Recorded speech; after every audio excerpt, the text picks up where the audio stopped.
Bismillahirrahmanirrahim. Assalamualaikum warahmatullahi wabarakatuh. Halo teman-teman. Perkenalkan, kami dari kelompok 4 mata kuliah ilmu kalam dengan dosen pengampu Ibu Nurhayati. Di sini kami akan menjelaskan sedikit tentang aliran ilmu kalam klasik atau Mu'tazilah. Di sini materi akan dijelaskan oleh 3 orang. Yang pertama saya, Sini Arfani, kemudian Hamidah Zahro, dan yang ketiga Fajar Hendri Subekti. Oke, langsung saja kita ke slide pembahasan. Oke, saya kali ini akan menjadi pemateri pertama. Perkenalkan dulu, nama saya Sini Arfani, nomor induk mahasiswa 4121161. Yang pertama adalah sejarah Mu'tazilah. Apa sih Mu'tazilah itu? Secara harfiah, kata Mu'tazilah berasal dari kata i'tazala, yang berarti berpisah atau memisahkan diri, yang berarti juga menjauh atau menjauhkan diri. Mu'tazilah merupakan sekumpulan manusia yang pernah menggemarkan dunia Islam selama lebih dari 300 tahun akibat fatwa-fatwa mereka yang menghebohkan dunia. Selama waktu itu pula, kelompok ini telah menumpahkan ribuan darah kaum muslimin, terutama para ulama Ahlus Sunnah wal Jamaah yang bersikukuh dengan pedoman mereka. Kemudian munculnya aliran Mu'tazilah itu bermula di kota Basrah, Irak pada abad kedua Hijriah, tahun 105 sampai 110 Hijriah, tepatnya pada masa pemerintahan Khalifah Abdul Malik bin Marwan dan Khalifah Hisham bin Abdul Malik. Kemunculan aliran Mu'tazilah dalam pemikiran teknologi Islam diawali oleh masalah, yaitu mengenai status pelaku dosa besar. Apakah masih beriman atau telah menjadi seorang kafir? Perbedaannya, bila Khawarij mengkafirkan pelaku dosa besar dan Murji'ah memelihara keimanan pelaku dosa besar. Mu'tazilah tidak menentukan status dan predikat yang pasti bagi pelaku dosa besar. Apakah ia tetap mukmin ataupun kafir? Kecuali dengan sebutan yang sangat terkenal, yaitu al-manzilah bain al-manzilatain. Setiap pelaku dosa besar menurut Mu'tazilah berada di posisi tengah-tengah antara posisi mukmin dan kafir. Mengenai perbuatan apa saja yang dikategorikan sebagai dosa besar, aliran Mu'tazilah sendiri merumuskan secara lebih konseptual ketimbang aliran Khawarij. Yang dimaksud dengan dosa besar menurut pandangan Mu'tazilah adalah segala perbuatan yang ancamannya disebutkan secara tegas dalam nas, sedangkan dosa kecil adalah sebaliknya, yaitu segala ketidakpatuhan yang ancamannya tidak tegas dalam nas. Tampaknya Mu'tazilah sendiri menjadikan ancaman sebagai kriteria dasar bagi dosa besar maupun dosa kecil. Selanjutnya yaitu yang kedua, perkenalkan, nama saya Fajar Hendri Subekti, NIM 4121160, yaitu golongan-golongan Mu'tazilah yang menjadi 2 golongan. Yang pertama disebut golongan Mu'tazilah 1. Golongan ini tumbuh sebagai kaum netral politik, khususnya bersikap lunak dalam menangani pertentangan antara Ali bin Abi Thalib dan lawan-lawannya, terutama yaitu Muawiyah Aisyah dan Abdullah bin Zubair. Yang kedua yaitu golongan kedua disebut Mu'tazilah 2. Golongan ini muncul karena mereka berbeda pendapat dengan golongan Khawarij dan Murji'ah tentang pemberitahuan status kafir kepada orang yang berbuat dosa besar. Mu'tazilah 2 inilah yang akan dikaji. Selanjutnya yaitu tokoh-tokoh Mu'tazilah. Tokoh-tokoh Mu'tazilah yang pertama yaitu Wasil bin Tan, menjelaskan tentang orang pertama yang meletakkan kerangka dasar ajaran Mu'tazilah, dan ada 3 ajaran pokok yang dicetuskannya, yaitu paham al-manzilah bin al-manzilatain, paham qadariyah atau yang diambilnya dari Ma'bad dan Ghailan, 2 tokoh aliran qadariyah, dan paham peniadaan sifat-sifat Tuhan. Selanjutnya yaitu yang kedua Abi Husail Selanjutnya yaitu yang kedua Abu Huzailah al-Alaf, yaitu seorang pengikut aliran Wasil dan Atta, mendirikan sekolah Mu'tazilah pertama di kota Basrah. Lewat sekolah ini, pemikiran Mu'tazilah dikaji dan dikembangkan dengan informasi-informasi baru. Sekolah ini menekankan pengajaran tentang rasionalisme dalam aspek pemikiran dan hukum Islam. Aliran teologis ini pernah berjaya di masa Khalifah Al-Ma'mun atau dinasti Abbasiyah. Atas prakarsa Al-Alaf tidak sedikit lahir tokoh besar Mu'tazilah. Selanjutnya yaitu yang ketiga Al-Jubai, adalah guru Abu Hasan Al-Asy'ari, pendiri aliran Al-Asy'ariyah. Pendapatnya yaitu yang mansur adalah mengenai kalam Allah Subhanahu wa taala, sifat Allah Subhanahu wa taala, kewajiban manusia dan daya akal. Mengenai sifat Allah Subhanahu wa taala, ia menerangkan bahwa Allah tidak mempunyai sifat.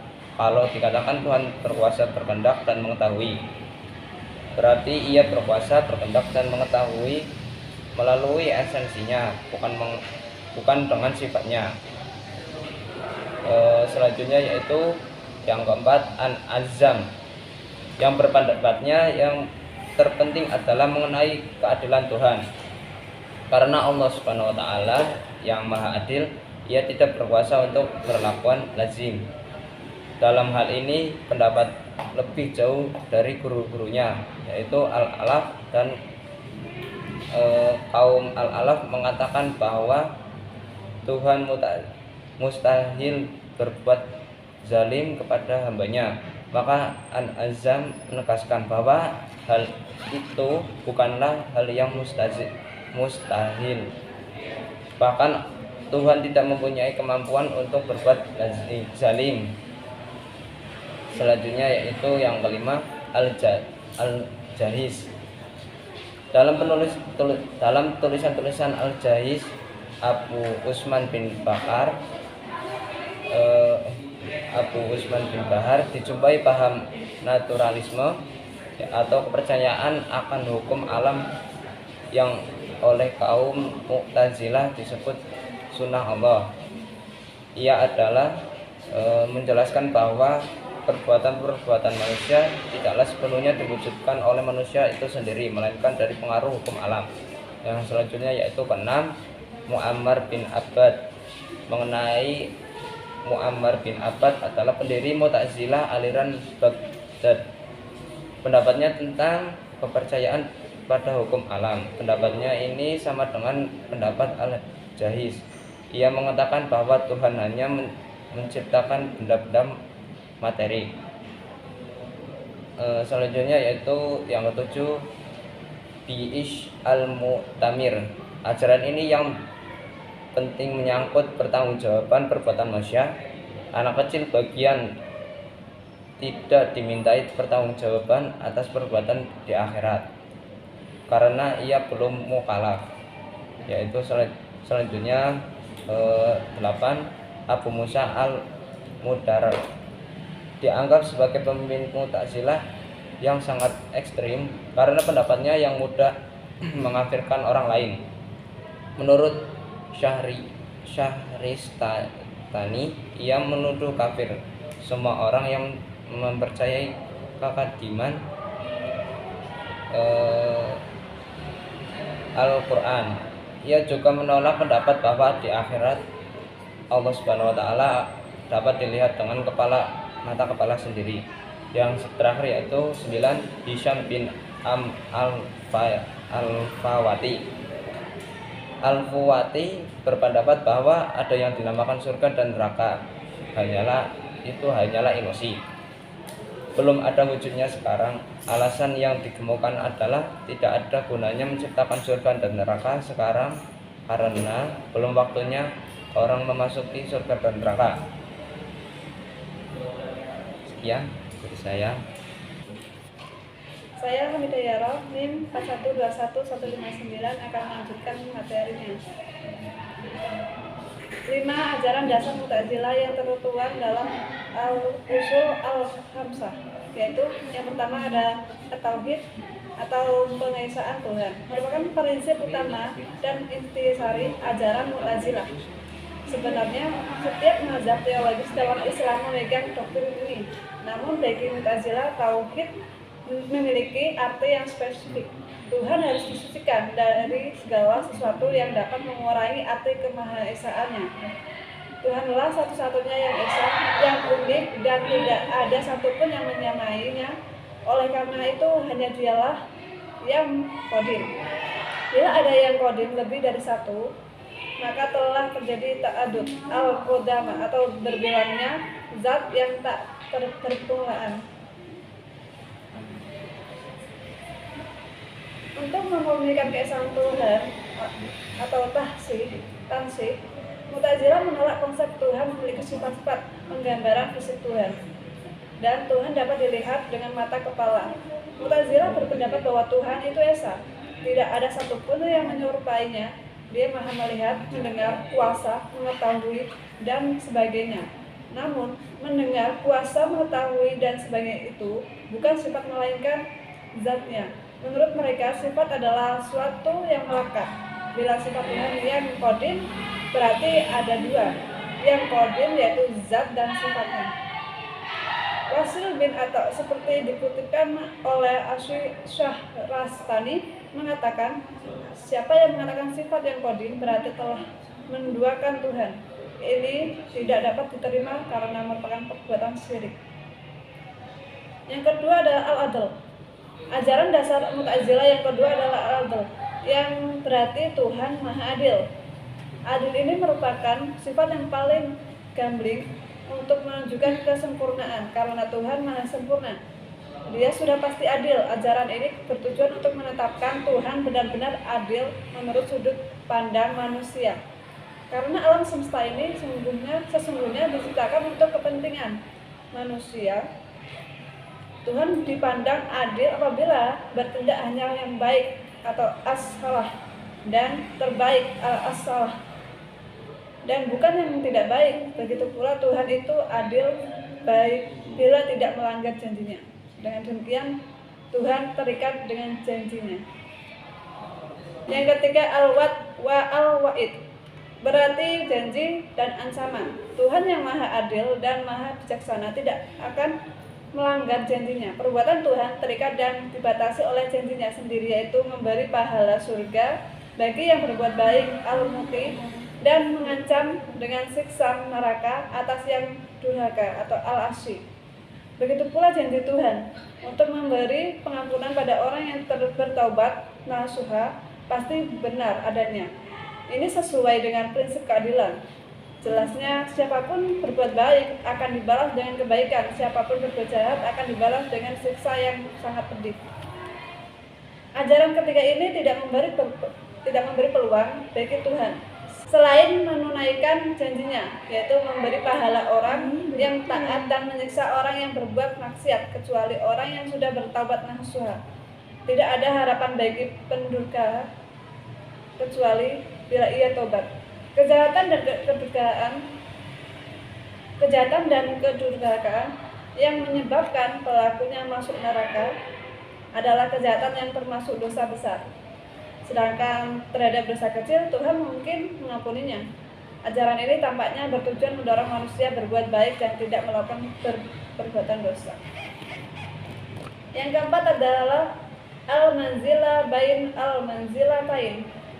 Inilah ajaran yang mula-mula menyebabkan lahirnya mazhab Mu'tazilah. Ajaran ini terkenal dengan status orang beriman atau mukmin yang melakukan dosa besar. Seperti tercatat dalam sejarah, Khawarij menganggap orang tersebut sebagai orang kafir, bukan bahkan musyrik. Sedangkan Murji'ah berpendapat bahwa orang itu tetap mukmin dan dosanya sepenuhnya diserahkan kepada Tuhan. Boleh jadi dosa tersebut diampuni Tuhan. Adapun pendapat Wasil bin Atta, pendiri mazhab Mu'tazilah, lain lagi. Menurutnya, orang tersebut berada di antara dua posisi, al-manzilah bain al-manzilatain. Karena ajaran inilah Wasil bin Atta dan sahabatnya Amir bin Ubaid harus memisahkan diri atau ittazal dari majelis gurunya, Hasan al-Basri. Berawal dari ajaran itulah dia membangun mazhabnya. Yang kelima, al-amr bi al-ma'ruf wa an-nahi anil munkar. Ajaran dasar yang kelima adalah menyuruh kebajikan dan melarang kemungkaran. Ajaran ini menekankan keberpihakan kepada kebenaran dan kebaikan. Ini merupakan konsekuensi logis dari keimanan seseorang. Pengakuan keimanan harus dibuktikan dengan perbuatan baik, diantaranya dengan menyuruh orang berbuat baik dan mencegahnya dari kejahatan. Perbedaan mazhab Mu'tazilah dengan mazhab lain mengenai ajaran kelima ini terletak pada tatanan pelaksanaannya. Menurut Mu'tazilah, jika memang diperlukan, kekerasan dapat ditempuh untuk mewujudkan ajaran tersebut. Sejarah pun telah mencatat kekerasan yang pernah dilakukannya ketika menyiarkan ajaran-ajarannya. Terima kasih. Itu materi yang kami sampaikan. Bila ada tutur kata yang salah, kami mohon maaf. Wassalamualaikum warahmatullahi wabarakatuh.